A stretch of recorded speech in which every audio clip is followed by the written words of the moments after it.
hikmat yang saya dapat daripada Jeff sangat memuaskan dan saya puas hatilah dengan apa yang dia lakukan untuk saya daripada penjualan rumah hingga tamat dia penjualan dia. Saya sangat puas hati.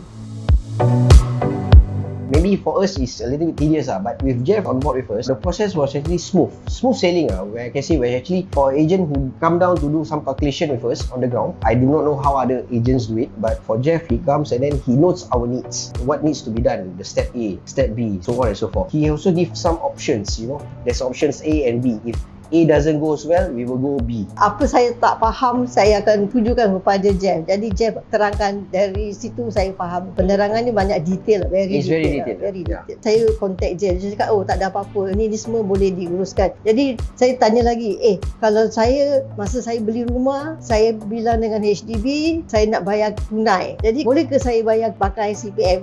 Jeff terangkan boleh, kata dia. Tak jadi masalah, nak bayar cash tunai ataupun dengan CPF, dua-dua boleh. Tak jadi masalah. Jadi dari situ saya punya keraguan saya tu, bimbang saya tu kuranglah. Walaupun luar daripada waktu pejabat pun dia tetap berurusan dengan kami lah, dan tetap beritahu kami pendapat dia. 11, 12 kan tak? He exceeded my expectation. Honestly, Jeff hit the ceiling already. For us, we don't expect 10, but more than that already.